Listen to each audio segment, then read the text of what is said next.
Hello guys, this is News Listener by Angelo.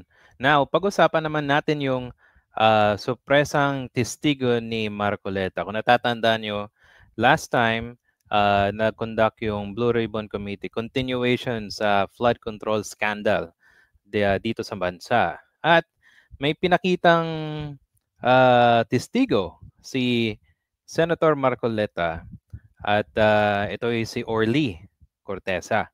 Okay? Now, surprisingly, after lumabas itong tao na to, ano nangyari? Yung kanyang sworn statement, okay?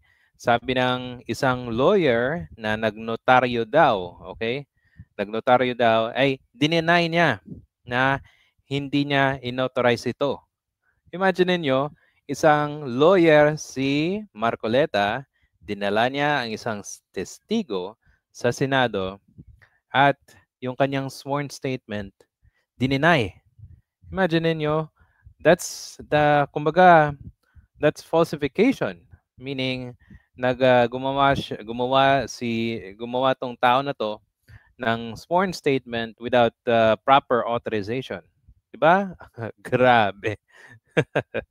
Okay, so first things first, pakinggan natin yung uh, balita dito sa uh, Inquirer sa YouTube. Okay, so let's watch this. Senate President Pro Tempore Ping Lacson says a full record check on Orly Regalo Guteza is now in order after his bombshell testimony before the Blue Ribbon panel. In a Okay. statement on Friday, September 26, Okay, ito, tingnan natin. Sabi dito, without the courtesy of notice even to the committee chairman. Ang tindi talaga ni Marcoleta, di ba? So, maglalabas siya ng surprise witness pero hindi niya sinabi kay Senator Ping. Hindi niya pinagpaalam na meron siyang dadalhing testigo. 'Di ba? Imagine niyo parang sinupalpal mo yung tao, nirespeto na lang siya doon sa Blue Ribbon Committee. At kumbaga, sige, okay na. Pero without authorizing, 'di ba? Without courtesy to let the person know. Imagine niyo, member ka pero hindi mo nirespeto yung pag-inform kay Senator Ping Lacson, ba? O anong mangyari? Sabi ni Senator Ping, i-check na daw yung background ni Orly Gutesa, okay? Kasi yung kanyang statement, napakalaking bomba ito para sa kay Zaldigo tsaka kay Martin Romualdez, okay? Definitely si Zaldico, ang dami ng mga nagtuturo sa kanya, di ba? Pero si Martin, medyo lang, pero hindi natin inaalis yung suspecha na meron siyang kinalaman sa mga flood control. Kasi speaker siya eh, di ba? Okay, now going back to Gutesa, itong si Gutesa, ah nagbigay siya ng sworn statement, di ba? Okay, so let's continue. Lacson describes Guteza as a surprise witness, saying he was presented before the committee on September 25 without even the courtesy of notice. Okay, As skip chair, natin yan. Colbico Representative Zaldico. Former Blue Ribbon panel head Senator Rodante Mercoleta presented Guteza before the committee, noting that former lawmaker Michael Defensor referred him to the witness. Okay. So, napakinggan nyo yan, guys. Si Mike Defensor, okay, isa siyang dating congressman at matalik na kaibigan ni Marcoleta. Okay, kung natatandaan nyo, nung COVID-19, anong ginawa nitong dalawa? Nag-propose sila na yung mga ibang Pilipino gamitin yung isang gamot laban sa COVID. Tapos, sabi ng World Health Organization, hindi yan tama. Hindi yan authorized. Hindi yan pwede. Kumbaga, posibleng mamatay yung tao without proper proper testing. Anong sinabi ng dalawa? So dapat daw alternatibo, 'di ba? So meron ng record tong dalawa na to ng pang sa mga tao para lang maniwala sa kanila, 'di ba? Oh, okay. So let's continue. Okay. In his testimony, Gutesa said he delivered suitcases of money, Mm, allegedly kickbacks from government projects, to the homes of yan. Co and former Speaker Martin Romualdez. He said the kickbacks were referred to as basura or Oh, trash. yan, But yes. later, lawyer Petri Rose Espera Ito na yun. So, yung lawyer na daw nag-notaryo sa sworn statement ni Gutesa, dineny. Dineny niya, hindi galing sa kanya. So, attributed to me are falsified and unauthorized. So, bawal yan sa batas. Okay, denied let's continue. notarizing, signing, or participating in the preparation of Gutesa's affidavit. Mm. She said the signature and notarial details attributed to her were falsified and unauthorized. For his Yeah. part, Romualdez denied the allegations made Okay. Oh, so yan. So, ang galing ng Senator Marcoleta, no? Kumuha siya ng surprise witness galing kay Mike Defensor, hindi man lang nila chinek yung sworn statement, agad-agad sinalang tong tao na to, hindi man lang kumbaga hindi man lang sila check muna sa attorney na nagnotaryo tapos isinalang kaagad sa Senado. So anong pagmumukha mangyayari doon sa kanilang dalawa? O di ba? So that means they're putting a witness na walang kredibilidad. Hindi yung kanyang statement ay hindi na notaryo, hindi na siya nasa publiko, 'di ba? Hindi na siya open para sa publiko. So, malaking ano 'yan, kumbaga para sa mga lawyers, malaking penalty 'yan. So, ano na, 'di ba? Akala ko ba abogadong magaling 'tong si Marcoleta. Tapos hindi man lang mai-check ito. O, 'di ba? Ang galing, no? Okay. Now, kung merong isang tao na nagnotaryo pero unauthorized, ano kaya ang mangyayari? Let's go take a look pakita ko sa inyo another web page, okay? Sandali lang. Okay. Yan. Punta tayo sa Gemini. Sabi dito, okay, if a sworn statement receives unauthorized notarization in the Philippines, several serious consequences arise, primarily affecting the document's validity, impose severe penalties. So kung merong ganyan ang mangyayari, kumbaga merong mga penalty, tsaka penalties, so probably there's criminal charges. So continue natin sa baba. Now, the main purpose of notarization is to convert a private document into a public document. So, yan ang importante kasi para makita yung credibility at gawing private to public document itong salaysay niya, diba? So, given if the presumption regularity, authenticity, admissibility in court without further proof. If notarization is unauthorized, the sworn statement, anong mangyari kung unauthorized daw? Loses its public document status. Babalik siya sa pagiging private document. Okay.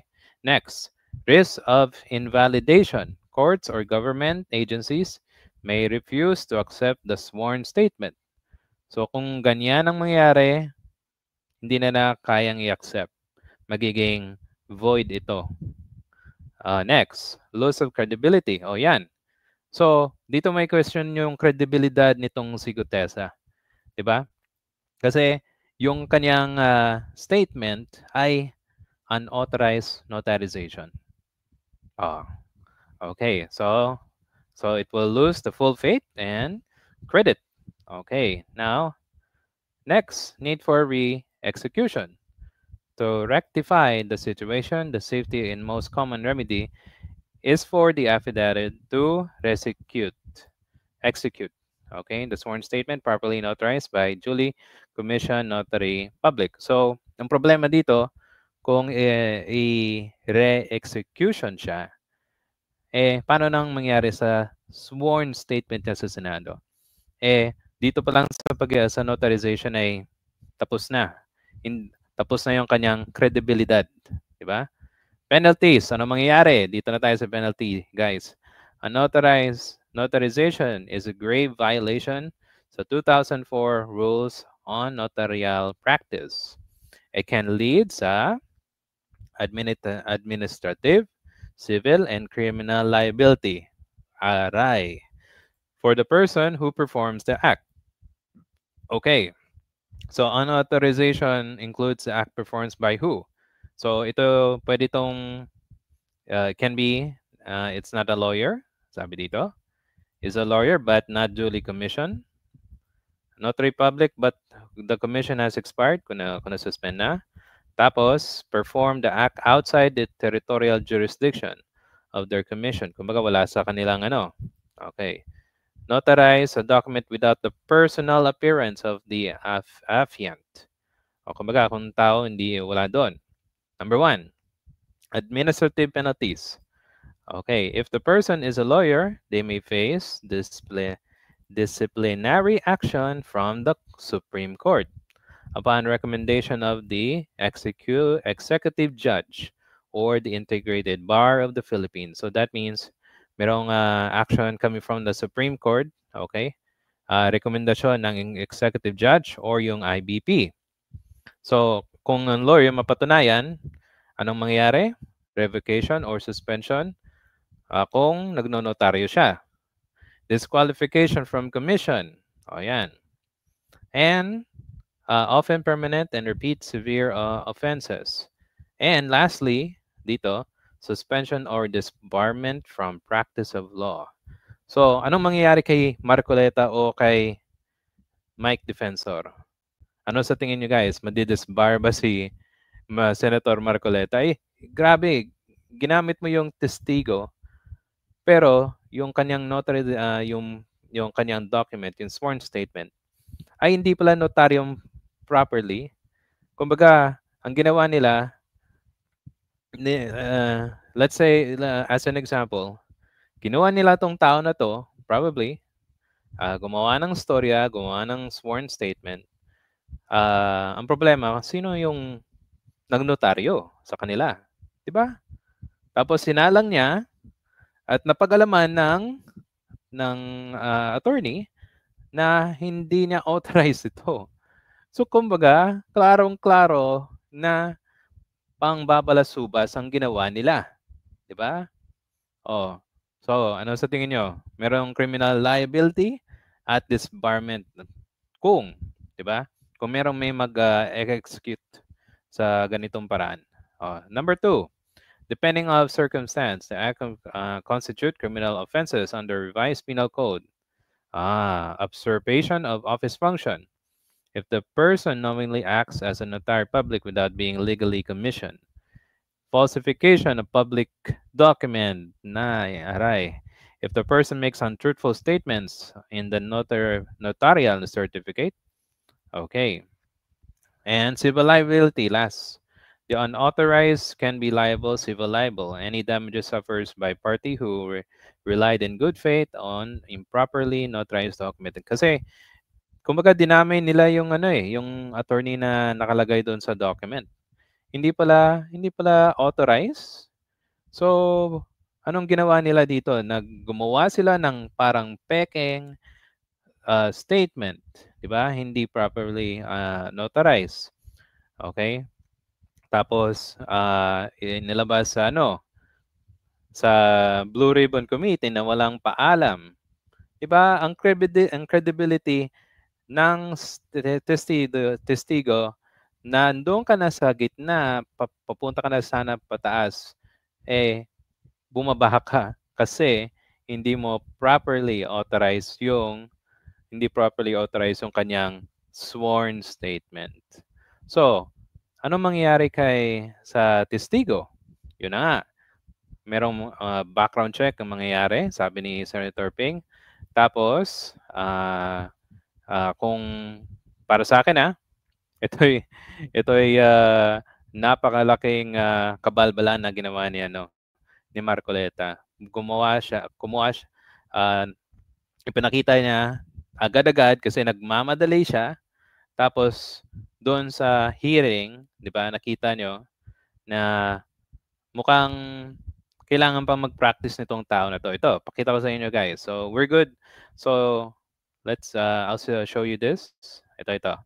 Dito yung nagsitawanan yung mga tao kasi nagbabasa ka nga lang, pero, di ba, kung nagsusulat ka ng iyong sworn statement, nasulat mo ito, dapat alam mo na ikaw na mismo yung nagbabasa at walang paputol-putol. Oh. Ito, merong napuputol sa binabasa mo eh. Huwag kang magmadali. Huwag kang magmadali. Naputol na. Hindi mo lang makuha ni Gutesa yung pagsisimangot niya ni Marcoleta eh.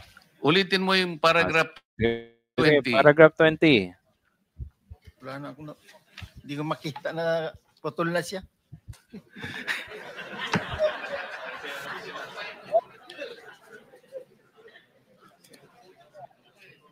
Ba naman yan?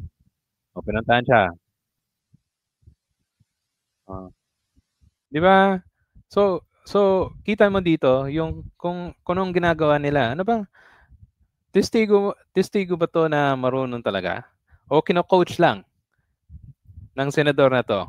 Di ba? Okay? So ano, sa tingin nyo guys? Oh, by the way, natatandaan ko, sinabi ni Erwin Tulfo dito sa hearing, hindi ko matandaan kung anong portion.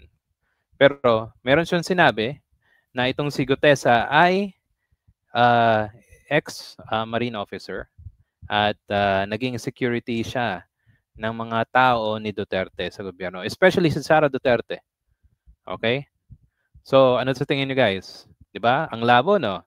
Kumbaga, tao pala ng mga Duterte to, tapos ilalagay nila na naging security ni Saldico. Kung totoo naman yan, may kita natin later on, di ba? Pero yung kanyang credibility, dito, questionable. Di ba guys? At again, lastly, yung kanyang sworn statement ay hindi pala unauthorized notarization nga pala. So, ito ay baka bumanda kay Marcoleta.